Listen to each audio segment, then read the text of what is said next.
Hey guys, hello. Welcome to another episode of AKP Sports Talk. You know what it is. It's your favorite two. It's me, Kuria. Over there is Ari. You know what's going on. Ari, how are you doing? How was your weekend? It could have been a little bit better with what we'll get into in a minute, but overall it was good. Yeah, Saturday was an interesting day, and then Sunday was also a very interesting day. So I had an interesting weekend, but we're just gonna get right into it. Uh, NBA All Star Weekend. First, obviously there was the Celebrity All Star Game. Ari, did you get a chance to view it? What were your thoughts? Did you like who won MVP? I forgot who won MVP. To be honest with you, but Celebrity Game. What were your thoughts? I watched a small part of it. I think it was the Toussaint guy, or I forget his first name, but uh, uh, but Don't ask me. um, we were talking about Miles Garrett, and he didn't get MVP, but he probably was the most exciting player on the court. Some of the dunks that he had. But overall, it was about what you should expect from. Yeah, I mean, I knew Miles Garrett was going to dunk. I didn't know he was going to dunk that much. That was pretty much my only takeaway. Um, Jack Harlow Loki got some moves. Okay, we got to put respect on that man's name.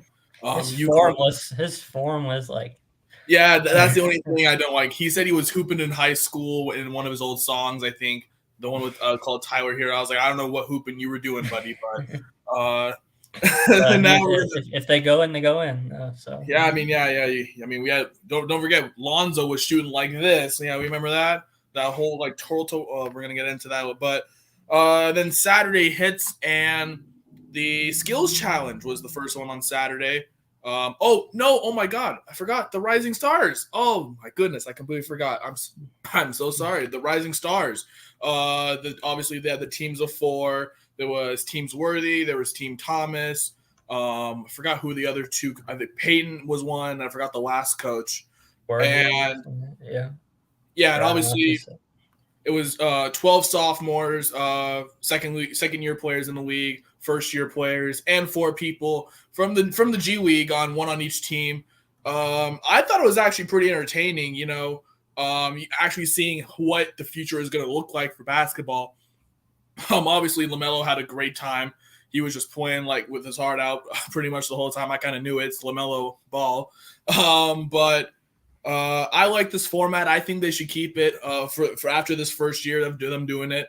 And yeah, I just like that competition between like each team to actually make it to the next round. yeah. I like the new format as well.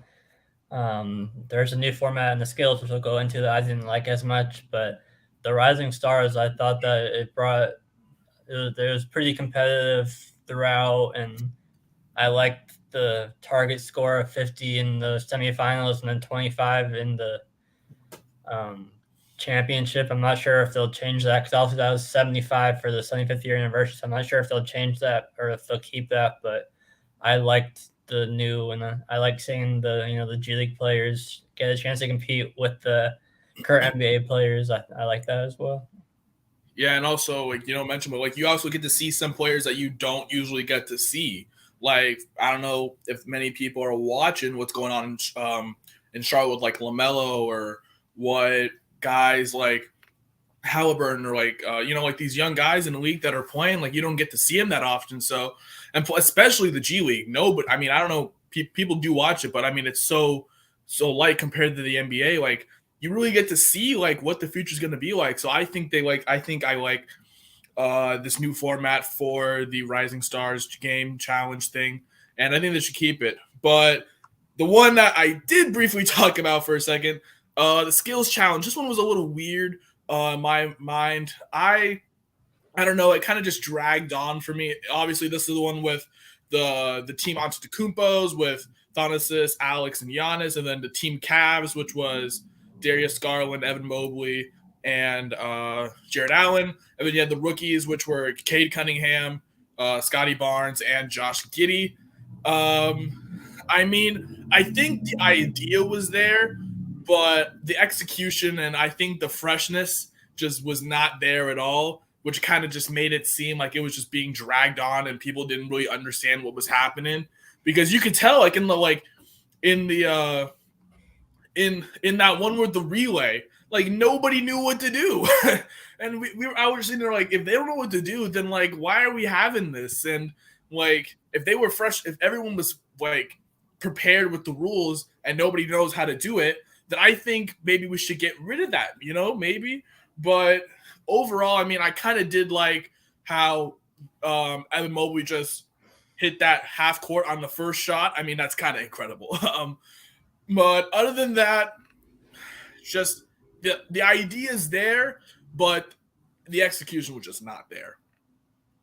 Yeah, I'm definitely with you. I mean, I like the team aspect and everything, but it definitely just seemed to drag on with like three different challenges and then, commercials between each one. And then like I liked the relay, but yeah, it seemed like some of them were like a little confused on what to do. And then yeah, and then we didn't go over, but the Clorox shooting challenge in the middle of the Rising Stars when Scotty Barnes and Tyrese Maxey missed like the sixth straight from like right in front of the basket. But that's going back. I didn't want to talk about that. That's not the future. That's not the future, people. That's not the future. But yeah, with the skills challenge, I mean, yeah, even we were a little confused on how exactly it worked, on our last Friday episode, and yeah, I mean, I like the team aspect, but yeah, it just seemed to just kind of drag on and go longer than it really needed to be.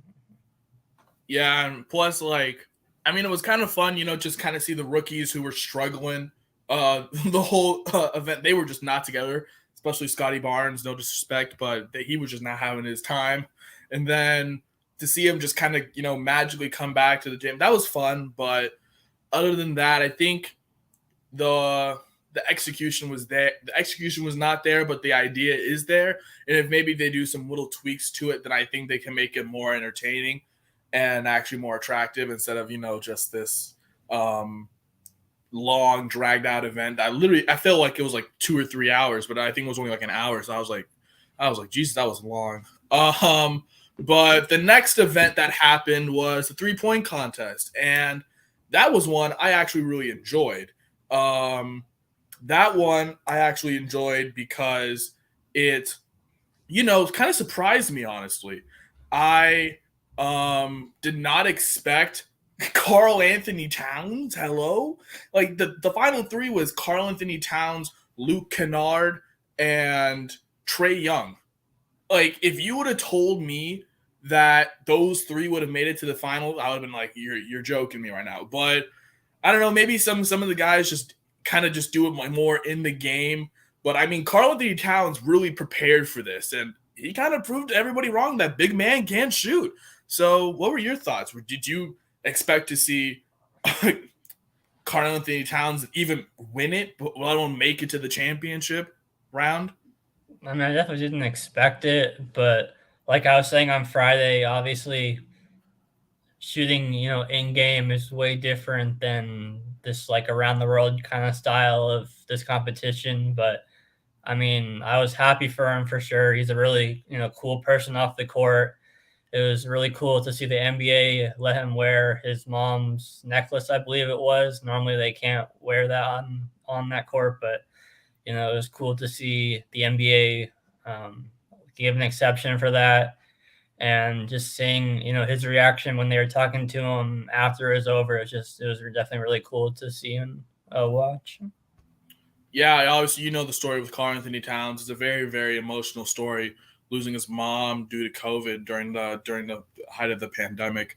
But it was obviously, I mean, Karl Anthony Towns, he's kind of been that guy who's always needed to prove something, and he kind of proved it right here. I mean, I think he had pretty much the least odds. Like if people put their money on Karl Anthony Towns, that was a big paycheck. Let's just say that right there. No one respected because he's also a big man, and but he's proven everybody wrong. So congrats to him. I was a little disappointed with my man Fred VanVleet there. Personally, I was kind of going for him, but it's just disappointing. Speaking of disappointing, we're going to get to the final one here. This dunk contest, whatever the hell that was embarrassing. First of all, here, you have all 4 of these dudes here, okay? They're in-game dunkers. They don't do this for fun. Toscano Anderson didn't even prepare for the dunk contest. He was just doing some random stuff that he learned, I don't know, from watching highlights or something. And then he couldn't execute any of that. And I don't know. I don't know what I saw. I saw Stephen A talk about this morning, and I think this is pretty prevalent. I think this was a national atrocity. I think people should not have to be subject to watch whatever that was on Saturday night because, no, I mean, for Christ's sake, Cole Anthony is trying to do this in Tim's. In Tim's, what is he doing? Why? I get the whole New York thing and you were hitting the woo and all that. Like, I get that, but like, come on, like, just make the dunk, man. Make it on the first try. Like, I'm sorry, but this has to be one of the most boring. I kid you not, I almost fell asleep. I almost fell asleep during the dunk contest because I didn't know what to do. I was like, well, do I want to watch reruns of the Olympics or do I want to watch a dunk contest that no one should win? But somehow Obi Toppin won because everyone else sucks even more. I mean, I had no hype for Jalen Green because it's Jalen Green. Like, he's not even 21 yet, and he's gonna win a dunk contest, please. And then Cole Anthony, no disrespect to him, but if you're wearing Tim's at a dunk contest, I don't think you're at the right dunk contest. And then Toscano Anderson, like, you had the nice Mexican appreciation, and I love all that. You're a warrior, but your dunks are not hitting the rim, man. Like, get it in the basket. And then Obi Toppin, I mean, how many chances is this guy gonna get? He was talking about time, man. How many attempts you were gonna do? I mean, it was oh my God, it was just, I cannot believe I sat and watched it on my TV for, what was that, like an hour or something of just missed dunks. And I agree with Dwayne Wade. That dunk contest was a 6. Yeah, I mean, I had it on, but at the same time it was going on, I was covering an Arizona baseball game, and Arizona and Oregon were playing on ESPN. So, like, I had it on, but like I wasn't like really paying attention. Like, if I like heard the announcers, going, "Oh," then I would have looked, but I didn't. I didn't hear that like once, and so Nope. I think Nope. that alone, tells you, how it went. On Friday's episode, I was a little bit more hopeful that, I mean, obviously I knew it wouldn't be like 2016, like Aaron Gordon, Zach LaVine, but I was hoping it'd be better than last year. And I don't even know if it was better than last year, like from what I saw. But No, yeah, I don't know. I think this has to be the worst dunk contest of all time. Last year's was bad.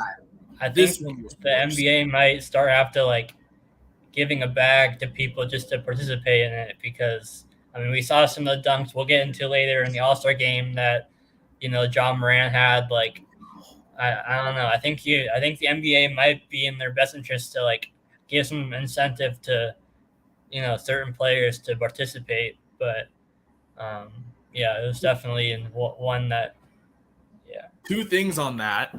One, I saw this thing from Stephen A this morning. He was talking about like this nationwide dunk contest, and like you bring these dudes who are not even in the league, just doing it on the streets or like in the gym, like on the Friday afternoon. Like, bring those guys in and have like each all-star sponsor one, like endorse one guy, and whoever wins gets like a bag. Like, that'd be fun because like then like you get to actually like see like people who actually want to dunk, and then like the winner will get like an even bigger bag. So that's why you want to do that. And 2, like, yeah, you mentioned that like the dunks in the All-Star game, which we're gonna get into in a little bit, those dunks were even better than the ones in the dunk contest. And like Reggie Miller and Kenny Smith and like the guys, like, like that's a 50 exactly. I didn't hear any of that. So that's why I was so disappointed. I was like, what is this? Like, it doesn't. And like, you've seen like John Morant being begged and asked to do this many times, but it's obviously up in the air. But he's probably gonna not do it. And then you have Zion, the big tub machine that he is. I don't think he can jump enough to get to the rim anymore. So like all the guys who are like, like the dunkers don't even want to do it because it's not useful. But it's a shame that like now people are actually, we went from like 2016, one of the best contests ever between Aaron Gordon and Zach LaVine, to people claiming and like clamming, excuse me, and wanting the dunk contest not only be removed, but like changed. Like that's how sad the dunk contest has become in 6 years. In 6 years, this is how bad it's become. And I think it started like in 2018 or 2019. I don't know what the year was with Donovan Mitchell. I think that year, that's when everything started to go downhill. Was not entertaining anymore. But we're gonna see what that happened. We're gonna see what happens with that. But now we're gonna move on to Sunday. This was the All-Star game between Team LeBron and Team Durant. And I mean, the headline says itself. I mean, I have never seen such a performance from my boy Steph Curry, but then again, I'm a Warriors fan, so I'm used to this. You know what I'm saying? This is a daily occurrence with this man here, okay? When I'm talking about one of the best shooters of all time, we're talking about Steph Curry here. All time. He just stood behind the three. Like, oh my, obviously the one from half court has to be my favorite. Just launched it in the air, turns around, 360, not even looking at it. It's halfway in the air. You know it's going to go in, and it goes in. That has to be, honestly, last year's, like whatever the 2000, I think last year's or the year before's was honestly a little more entertaining toward like the end. But obviously LeBron hitting that game winner with Reggie Miller screaming, "Cleveland, this is for you," and it goes in. That was incredible. So this has to be one of the best. I mean, Sunday was definitely 100% better than Saturday. That's all I'm saying. Yeah, it was definitely exciting. It was tied 161, so it came, or 161, 160, I believe. Or it was within one at the end, so it came down to that last shot with LeBron hitting it, and I think it was like Curry hit like 15 or 16 threes. And there's like that one span in the third quarter we hit like 5 in like 3 minutes or something like that. Two of them, or 2 or 3, I think it was 2. He like turned around before, like when it was like halfway to the hoop. Mm-hmm. Yeah, it was definitely a super exciting game. Definitely 100 times better than all of Saturday. And yeah, I think LeBron's now 5-0 as the captain, so maybe players will want to be drafted by LeBron more so moving forward. But I mean, plus we even talked about it a little bit, but the dunks were even better. I mean, what, John Morant had that alley oop from who was, I think that was Trey Young or something. Who was that from? Yeah, that from like half court. And then John Morant looked like he was having fun out there, and he was actually dunking the ball and making it in the basket, unlike all those clowns on Saturday night. But that game definitely was entertaining. I mean, you mentioned LeBron is now undefeated in All-Star games. You can't even discredit Joel Embiid. He had a fantastic game as well, but Steph Curry hit 16 threes. I mean, I'm sorry, you're gonna get overshadowed by that every time. Oh man, but that was an exciting weekend. Now heading into the second half of the season, now is going to be interesting. Because obviously breaking of Saturday, Chris Paul is now going to be out with that thumb fracture, excuse me, for the rest of the regular season. Exactly, and that's going to definitely affect the Suns' seeding. I mean, they were competing with the Warriors up there. Well, I was looking. I thought the Warriors were like 3 behind, but the Warriors are 6.5 behind, and there's only it was like a month. I think I saw it's April 10th like a month and a half. Yeah, like a month and a half. So I mean, I don't know. 6.5 might be enough for the Suns to squeak by in the first, but then you have the Grizzlies in third who are 8 back. So like at worst, maybe the Suns move down to like 2, maybe 3 at the very worst. But the Suns are in the first head of the Warriors way more than I thought before I looked. So that gives them a little bit of breathing room to. Yeah, well, obviously as a Warriors fan, I know it's been rough. Obviously we have Draymond out, that's pretty much our big reason as to why we've just been not as great as we are usually, But especially. then Draymond should be back pretty in the last couple of weeks, I think. So Yeah. Oh yeah, exactly. So obviously, yeah, the Phoenix Suns, that's a big loss for them, but Chris Paul obviously trying to be optimistic to try and come back for that first round of the playoffs to see whoever they face. I mean, it could even be the Lakers. I mean, if you want to talk, and the 6 to 8 weeks is like reevaluated, so it's not even like he's guaranteed to be back in 6 to 8 weeks. It's like, so yeah, that could reach it. That could go into the first round potentially, but hopefully, yeah. yeah, Hopefully not. that could affect them. But another team that's kind of really trying to find their identity right now is the Lakers. Right now, the Lakers are the 9 seed in the West, so right now they'd be playing Portland in the play-in.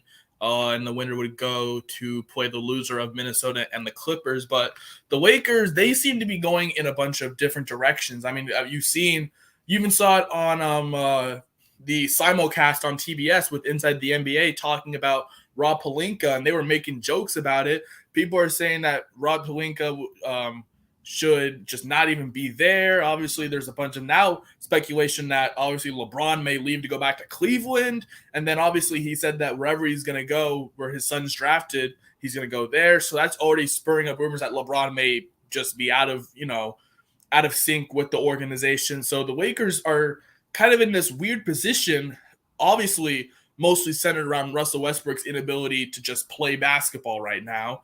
All right, what are your thoughts about the Lakers? What do you see? How do you see their second half going? Do you think they can save themselves?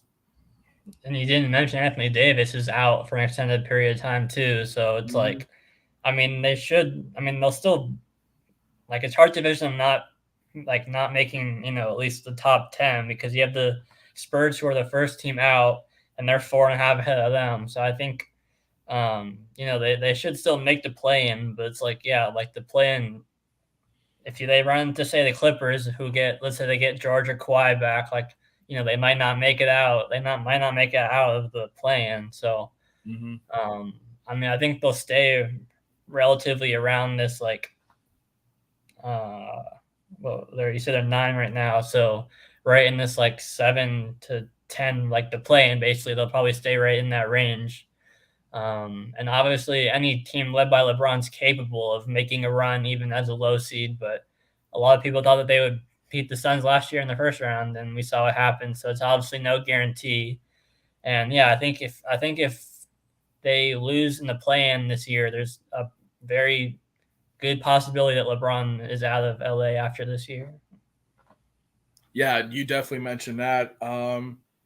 It's kind of tricky. I mean, I even forgot to mention. You mentioned him, Anthony Davis. I mean, he just rolled his ankle right before All-Star weekend, and now he's going to be out for an extended amount of time. So Russ's inability, and then Anthony Davis being so fragile, and then obviously LeBron has to pretty much do it by himself again with guys coming off the bench like Carmelo Anthony and them. But I think the Lakers are just kind of in this position where they kind of have to save themselves, or else they'll be done for, and their reign of being the biggest, baddest team in the West will be overshadowed with teams who are emerging, like Memphis, who has 40-plus wins before All-Star break. Incredible season for the Grizzlies right now.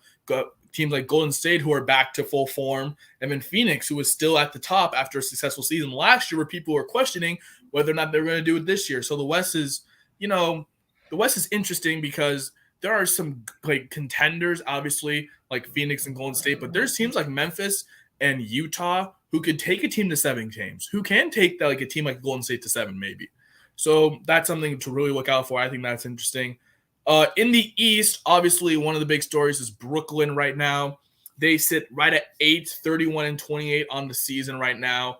After expectations of, obviously, the big 3 being, before he got traded, James Harden, Kyrie, and KD, now find themselves, after they were sitting at the top of the conference, went on that horrible losing streak, and now find themselves in the play-in tournament. And obviously, right before All-Star weekend happened, the big trade with Ben Simmons for James Harden. Obviously, we've already talked about it in previous episodes. But Ari, do you think Ben Simmons' presence is going to be seen a lot more in the second half of the season for the Nets? And do you think that they can make it out of the play-in tournament and maybe have their top 3 seed again? Yeah, I definitely believe because they're right now, I believe, yeah, 2.5 behind Boston to get out of the play and into the top 6. So I definitely think that that's realistic. But I think more than Ben Simmons, I think the bigger question will be whether or not they overturn the mandate for Kyrie to be able to play, at home. That's been talked about, but obviously it hasn't happened yet. So I think that would be something to monitor. And then yeah, it's obviously that, and then Durant is still hopefully he's back soon, but I haven't heard a specific timetable for him to return. But I don't know. They had the huge comeback against the Knicks, obviously without all those guys right before the All Star break. They looked all right. Seth Curry and Drummond were fitting in pretty nicely. But obviously they need the big three. Well, the big two, and then if you want to call it the big three or whatever. I believe that they signed Goran Dragic, I believe today. Mm-hmm. So he'll be fine veteran, whatever off the bench, and he'll probably start if Kyrie can't play like home games. He'll probably start. But yeah, they'll definitely be, and they have a lot on the line, I think, this year, and they'll definitely be a top team in the East to watch. Yeah, obviously you mentioned they're going to be a top team in the East. You mentioned Goran Dragic. I was about to say he's probably going to be their key starter at home games, obviously with Kyrie's vaccine mandate thing. But I mean, good veteran leader. I mean, that's kind of what they were looking for with Goran Dragic. Now being, I think it was obviously he was traded, and then I think the Pistons or someone bought out his contract. And now ends on the Nets, which is a good situation for him, kind of being that filler until Kyrie either gets vaccinated, which is not going to happen, or New York lifts the mandate, which is kind of potential. I mean, you don't know yet. But another story out of the East I want to talk about is Cleveland. I am kind of surprised about this. I mean, no one really had Cleveland even being talking about playoffs, and now they're a 4 seed. They're 13 games or 500, sitting in 4th in the East, just 2.5 back of Miami and Chicago, who are in 1st place. Or is this more of a stunt like the Knicks last year, or is Cleveland back without LeBron?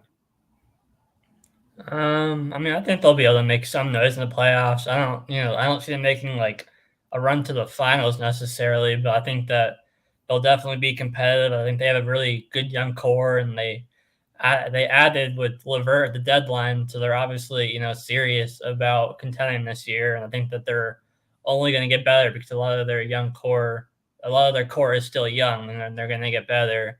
And again, this is all without Colin Sexton too, of course. Who I heard that there's a chance he could be back for the playoffs, but that wasn't there was no guarantee. But yeah, I think that they can definitely make some noise and be competitive, but I think they're probably 1 or 2 years away from being a legit contender. And maybe if they get LeBron next year, maybe if he returns, and that could be obviously a huge piece to making them a contender. Yeah, the Cavs right now, they sit at 4th place. Right behind them is Milwaukee. So right now it would be a Cleveland and Milwaukee series, and that would be obviously Cleveland hosting that series. But honestly, in that series, I kind of agree with you. I think Cleveland may make some noise, but I see the Bucks maybe getting out of that first round if those two potentially do meet in the first round in a 7-game series, just because we've seen what Giannis can do now. Giannis, that's been the big question for the Milwaukee Bucks. Could they get to the finals and actually win the championship? They did it last year, beating all of their opponents. I think they were top of the conference, and then meeting with the Suns in the finals. So maybe Cleveland will make some noise, but obviously the whole LeBron returning to Cleveland rumors may influence some players to stay. You never know. And obviously want to play with LeBron. And then if LeBron may join like a Cleveland team that's kind of, still in this, era of, Darius Garland and Colin Sexton and Karis LeVert and Jared Allen, I could see Cleveland being like a number 1 team and competing with teams like Milwaukee and Brooklyn next year and Philly in the East, and kind of make the East more attractive. So that's pretty much what we're going to talk about the rest of the NBA season. Obviously, NBA season will restart. What is it, on Thursday? Thursday? Yeah, on Thursday. Yeah, first games will start on Thursday and goes all the way until the end of the season, until April. But now we're gonna get into a little bit of the MLB discussion, and already today we already have some pretty much more positive direction. Obviously, the the MLB met today with the MLBPA in their daily meetings this week, trying to save somewhat of the season and not cut more time into spring training. Ari, what are your thoughts? I mean, I didn't get to see much of the discussion about today between the MLB with obviously with the meetings, but I know there is some positive outlook right now. What can you tell us about that? I'm trying to see if can you see my screen? Yeah. It's kind of like blurry, but I see it. Okay. So this was the meeting. This was the players before this morning. Oh yeah, there you go. Yeah, I think you can see Bregman there. I think Scherzer. I think this is Jamison Tyone. So these are the players meeting this morning, or like huddling up before they went into the meetings. And this Jesse Rogers of ESPN was kind of giving the updates throughout the day. And I believe that they were meeting. So here, meeting's over. No huge game changer. So it seems like. Okay. So it seems like, obviously it was much better progress than that 15-minute, last week.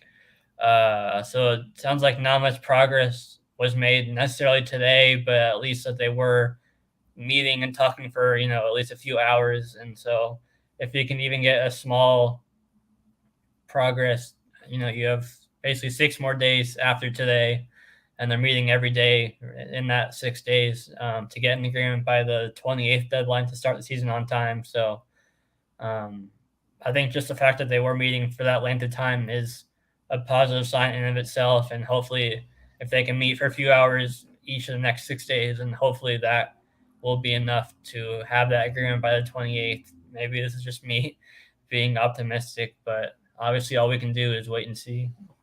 Yeah, no, I agree with you. I mean, you talk about optimism. I mean, last Thursday they only met for 15 minutes, and now they're meeting for like the full day, like at least. Like that's already progress in itself. It looks like both sides are still trying to negotiate things out, but I mean, I'm still hopeful by the end of the week we'll have a deal done for the CBA. But obviously, this is going to be one of the biggest continuing stories for us, just the MLB, and the MLB potentially trying to cave in for the MLBPA's demands, obviously, because of how just tricky everything is. So we're definitely going to keep you updated with that. Obviously, they're meeting tomorrow, so we're going to see how that goes. Hopefully, we'll have some positive news. Obviously, today was, not great, but not horrible. Obviously, they met for a long period of time, so that's something positive to take out of that heading into tomorrow. Obviously, still some miscommunication on both sides, but it looks like that's hopefully will get resolved by the end of the week. So now we're going to get into some college basketball, and less than 3 weeks till Selection Sunday. 20. Isn't that crazy? Isn't that it feels like time? Like next week, a week from tomorrow, it's March 1st. That's March. I think a week from. I think I saw on Twitter a week from today is when the conference tournament starts. So that's when you really know it's getting into. Yeah, my favorite time is conference tournament week, but we're going to get into that soon. We're going to give you all the latest with conference tournaments as we live to March Madness and the selection. So on Sunday, what is that, Sunday, March 13th, I believe. But first, we're going to talk about Rutgers. Obviously, their winning streak did not continue. They did lose to Purdue yesterday on Sunday. And, I knew it was going to come to an end, but the run that they went on, and they played very competitively against Purdue at Mackey. I have to give credit to this Rutgers team. I think they are for real. I think the committee has actually seen what they've been doing, beating all these opponents at home and on the road.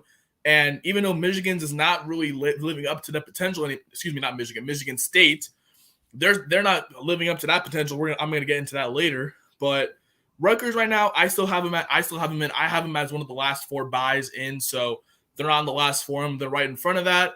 But they do look good. All right, what do you think? Do you think this is going to hinder their future? No, I think that, for winning 4 or 5 against 5 straight top 16 teams says a lot. And then, Ron Harper was questionable going into that game, so maybe he wasn't fully healthy. Omar Rui missed a couple easy dunks late in the first half, and then Purdue went on that like 9-1 run to end the first half, and then that kind of went all downhill for Rutgers from there. But they're definitely competitive, and a tough place to play on the road. For the most part, they already beat Purdue when they're ranked number 1 at Rutgers early in the year, so they already have that on the resume to go along with the wins against Michigan State, Ohio State, Wisconsin, Illinois. Then they get one more crack at Wisconsin on Saturday again at home, and then I think they're gonna have to finish strong. They play at Michigan on Wednesday, and then home against Wisconsin. We'll get into Michigan in a second. And then they finish off at Indiana and versus Penn State. So I think that they're going to have to win at least 3 of those 4 to kind of keep this momentum going, because they're still not. I still don't think they're like a lock for the tournament. Like if they say they like only win like 1 of those 4, then I think then they're definitely back out. So they still need to keep the momentum going. But I think that this is definitely a huge start, winning 4 of these last 5 against. I think all 4 that were a quad 1 win, so that was definitely huge. Yeah. Of course. I mean, you mentioned it. They don't have an easy back end of the schedule. I mean, you mentioned they got to play Wisconsin again, and that one's at home. Last time they played Wisconsin, they won on the road at Madison. Now they got to play them at home. And then obviously Michigan. We're gonna get into Michigan's situation in a little bit, but that's still a big game for both teams. Michigan, I have them as pretty much the last team in, and Rutgers is kind of fighting on that bubble too, so they need that. And then Indiana, they're fighting on that bubble too. They're right there as well, and they need a win. They're playing right now against Ohio State. They kind of need this win too. So Indiana's right there as well. And then obviously they finish off at Penn State. And you mentioned it, if they lose at least 2 or 3, I don't even see them making it. They need a good run in the Big Ten tournament to really put them back on that bubble. If not, maybe NIT for them.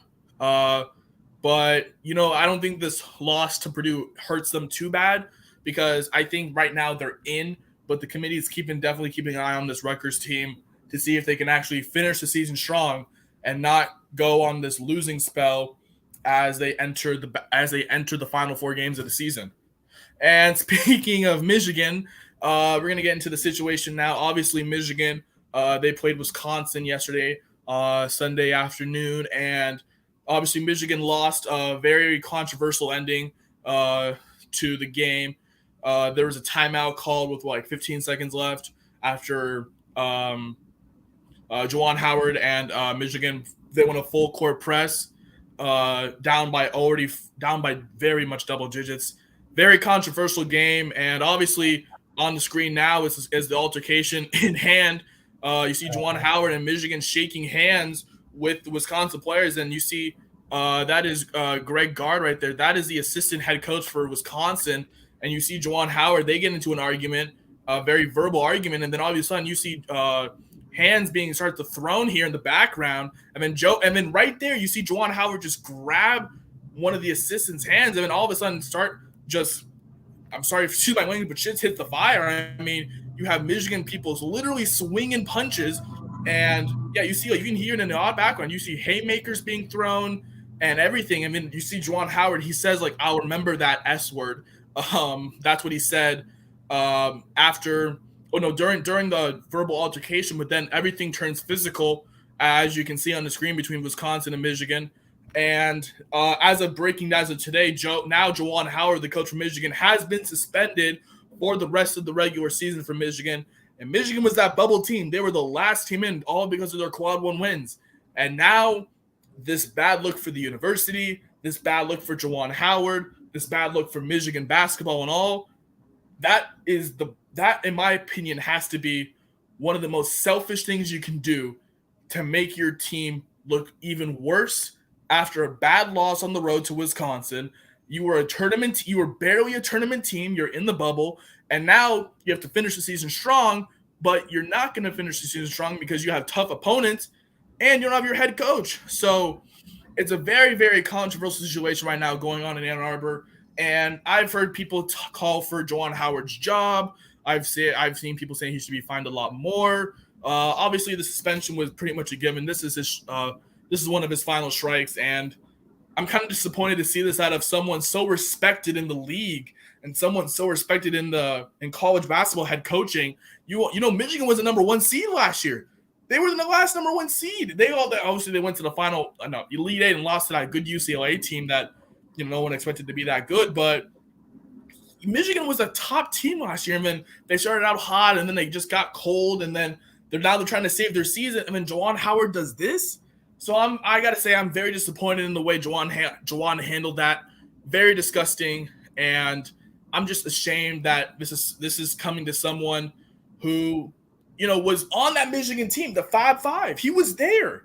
He's so well loved at Michigan, and now he's just kind of just essentially kicking them in the ass backwards because he's doing this to himself and he's being very selfish. So Michigan, it's not looking pretty for them right now. Yeah, in the post-game press conference, he said that the Wisconsin coach is trying to touch him unnecessarily. When if you watch the video, he's clearly putting his hand out to shake, and the whole thing happened because they were full court pressing the Wisconsin walk-ons with 15 seconds left, and that's why they call it a timeout. So it's I understand the argument for both sides, but I think Juwan Howard's the one who initiated the whole fight basically. Which was definitely, uncalled for in that situation. So obviously he got the punishment as we all expected, and we'll see. And there's multiple players who got suspended a game or two as well.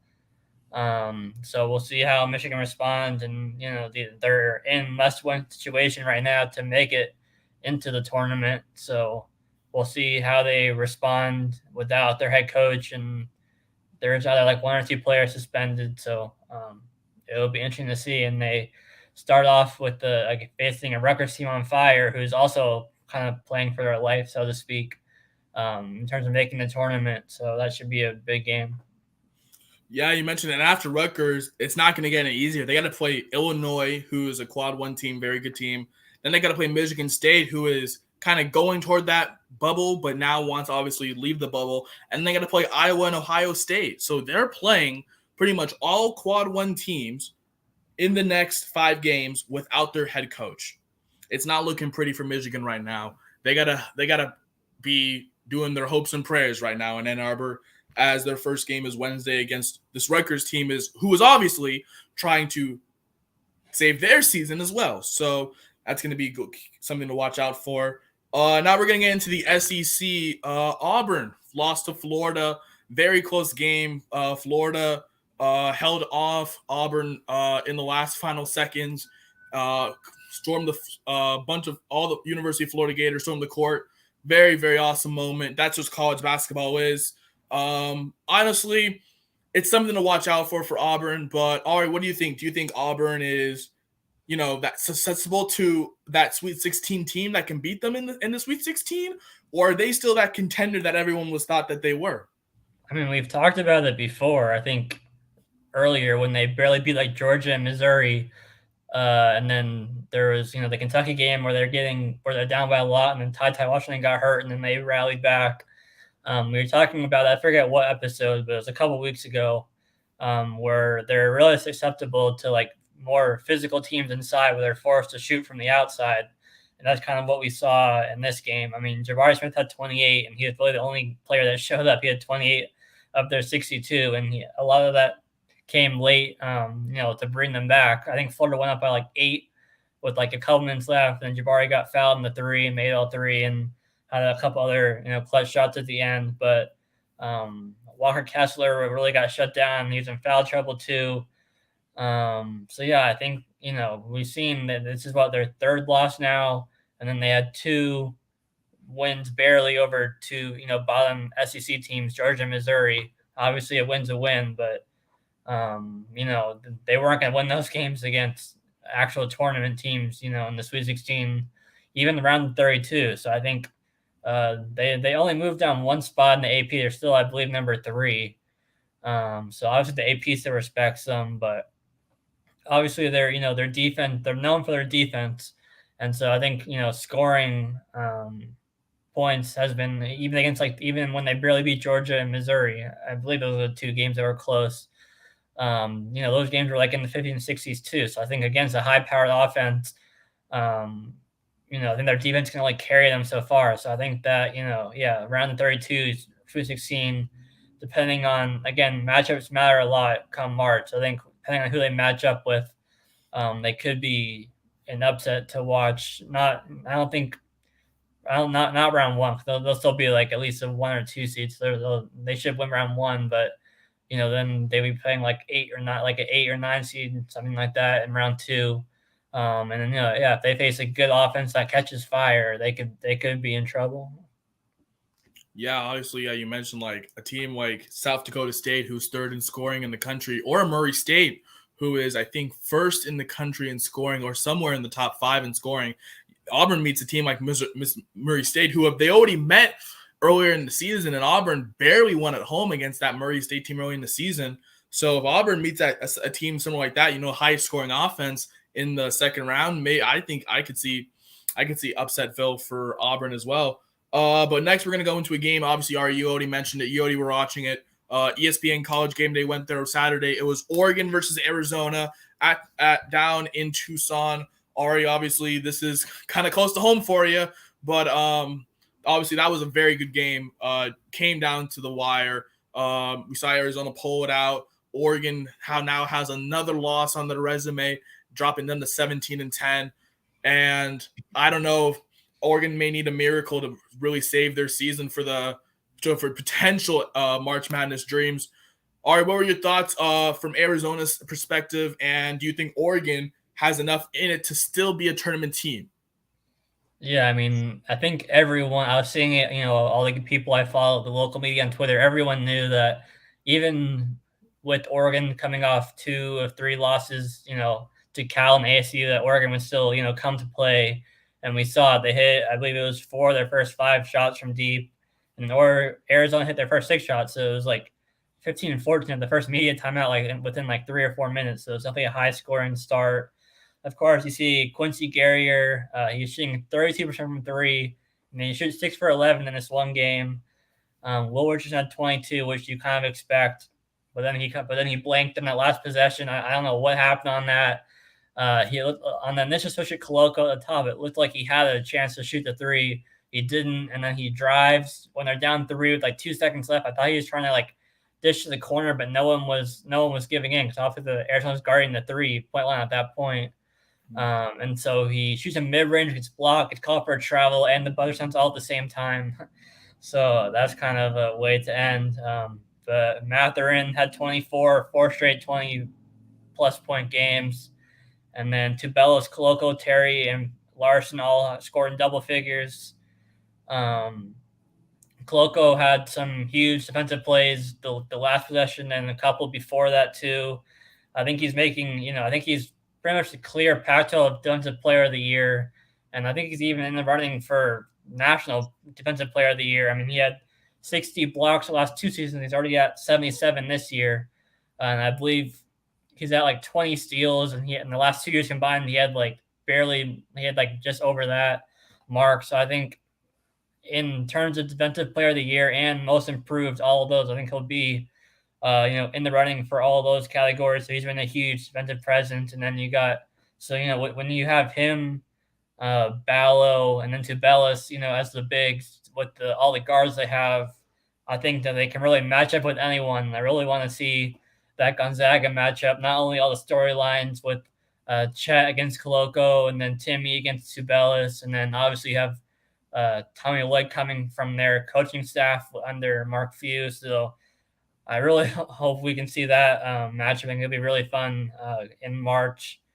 And as for Oregon, yeah, I mean, they're already on the bubble. I mean, obviously, even though they lost, it was still, against the number 3 team at the time in the country on the road. But at the same time, in their position, they can't really even like that. I don't think that's enough to push them into the tournament necessarily. But coming up, they have games against USC and UCLA. Um, so if they can, I think they're going to need to win both of those, and they're going to need to make a run potentially to the championship to have a chance to sneak in. I think if they lose before the championship of the FAFSA tournament, then they're definitely not a lock to make it into the 64. Yeah, I agree with you there. Arizona right now, they look like an unstoppable force, not only in this conference, just in the country right now, ranked number 2 in the AP poll. Obviously, you mentioned it, guys like Benedict Mathurin and Tubelis, and just all the stars that Arizona has. Obviously, and size too. I mean, obviously, you mentioned that would be an exciting match between Gonzaga. That is now seen as like one of the most popular national championships right now, and that actually could be really interesting. That'd be a really fun game down in New Orleans to see in April. As well for Oregon, they also do need that run. And also, you gotta remember, Colorado, they're winning games again. They're on a 5-game winning streak. They're running up the Pac-12, and they now are sitting right behind Oregon. Like, hello, we're right behind you, so they could knock off like an Oregon team who is kind of struggling right now, and they could actually potentially pass them. So there's some hope there for either team. But finally, we're going to get into the final college basketball story. What a wild ending in Houston versus Wichita State yesterday. That game went into double overtime, I think. One of the craziest last positions for Houston. Houston, obviously, I think they were running their offense, and they just couldn't find anything to get into the lane or in the basket. And shot goes up, and it's just trying to get rebounded and just getting tipped around everywhere. Ends up coming all the way back out to near the 3-point line. Houston, one of the Houston Cougars, find someone inside, and they get the and one with 5 seconds left in the game. So that was a crazy March Madness ending in February. But Houston, another one of those gritty wins in the American Conference against a not great Wichita State team who moved to the American Conference about a few years ago. But all right, what an incredible ending! And does this make Houston look bad at all? I mean, all also, yeah, I want to say it definitely had March Madness vibes with how each, regulation and then the first overtime and second overtime, how they all ended. I mean, I won't say. I mean, I think they always say a win to win. So I mean, and the conference games are normally pretty tough for the most part. So even if Wichita State um, isn't having the year to their standards, I wouldn't call it a bad win or whatever you want to call it for Houston. I mean, they shot 9 for 31 from three as a team, and Kyler Edwards, who's like one of their leading scorers, shot 4 15 0 for 8 from three. So I think it was more so just an off shooting night for them, or shooting afternoon for them. But yeah, I don't know. I don't put too much into it necessarily for them. I mean, conference games are normally pretty tough, and no matter what your record is, the score is 0-0 for a reason going into the game. Um, but yeah, they pulled it out at the end, which I'll say tied it in the second overtime with like 5 seconds left with that step back three. And yeah, they drove down the court, and there was the big man wide open down below who with the wide open dunk with like a second left, and they're able to squeak it out. And sometimes I think in a way that kind of tests in the close game down the line can help them because you're going to see a lot of those close games in March Madness. So I think it can definitely help them in that regard. Yeah, you mentioned it, kind of that gritty win. I kind of see that. I kind of see that perspective now. I mean, Houston. I mean, they're not as experienced in terms of playing quad one teams. They play Memphis and SMU who are good, but other than that, not really that many quad one games for the Houston Cougars out of the American Conference compared to teams like the SEC, like Kentucky and Auburn, or go to the Big Ten with like Michigan and Ohio State and all of them. Like Houston doesn't really get that much exposure, so to see them doing it against like middle of the range teams in their own conference is good, but also bad because I mean if they're doing that against teams in the middle. I mean, obviously we've seen what they can do against a team like Alabama, who looked hot at the beginning of the season, but then obviously has fallen off. But now they're trying to save their season. And Houston, ending the season, they got to play. They play Wednesday at Tulane, and then they got to host SMU. That's the team that they already lost to. And then they play Cincinnati, Temple, and Memphis to end the season. And those teams are actually not too bad. They're top tiers in the conference. So it's not an easy end for Houston ending the regular season. But Houston will probably, obviously get those gritty wins. You mentioned Kyle Edwards, one of their leading scorers. Everyone has an off day. Everyone has an off day shooting. You can't control that. But at the same time, it is scary. I mean, if once you have a off day shooting like that, like now you're susceptible to one of these teams that are like second round. Because Houston right now, I have them as a 4 seed in my latest bracketology, which you can find on my website. And the latest bracketology, I have them as a 4 seed. So if they fall to like that 13 seed, I think I have them facing Iona or something. What am I facing? I know I have Houston as a 4 seed, and they are facing Ohio. And we saw what Ohio did last year. They beat Virginia, and Virginia was seen like one of the conference favorites for out of the ACC to go far in this tournament last year. And Ohio just beat them in the first round. So Houston could be successful to one of those teams, but nothing too scary to see. Houston does have a good test to end the regular season as well. But this is going to be it for the latest episode of. I just wanted to give a quick shout out tonight. Big game in the WAC tonight. Oh, yeah. First place in the line down in Seattle. Seattle U looking for revenge against New Mexico State, who beat them pretty handily at New Mexico State a couple weeks ago, I believe. So I think we'll talk about that game on Wednesday because I think they're tied, I believe, for first place in the WAC. And Cameron Tyson, Bothell product. So one of those two teams, I think, they could make some noises, like a mid-major kind of type of upset in the first round, whoever wins that conference. So we'll have to keep tabs. And, for the most part, we've talked about mostly kind of top 25 matches. But I think as we get into like conference tournament time, we'll talk more into those mid-major schools and schools that you could potentially write down as upsets, like 12 over 5, 11 over 6. Once the bracket's revealed, but that'll be for another episode.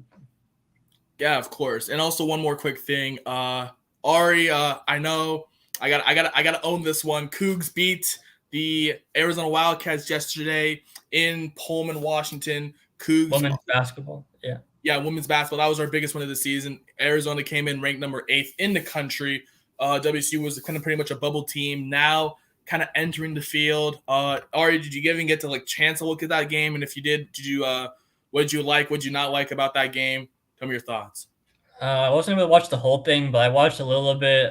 Thoughts out to Kate Reese. That was a really ugly shoulder injury that she suffered. Mm-hmm. And once she got hurt, you really saw them, you can see how much of a leader she is for the team. Because once, they made the one run to cut it down to 2 with like a minute left. But other than that, so thoughts out to her. Hopefully she can heal up. I heard she didn't tear anything, so hopefully she'll be back by the tournament time. But yeah, it's definitely, I would say it's a bigger win for Wazoo than it was a loss for Arizona. But even watching Arizona, losing Ari McDonald, they don't really have, that score. I mean, Shannon Pellington, their guard, has stepped up at times, but they don't really have, at least I haven't watched every single game, but it's definitely a different team without Ari McDonald leading the way. They still have some leadership with Sam Thomas and all of them, but it's definitely a big win for Wazoo, and hopefully get another Pac-12 team into the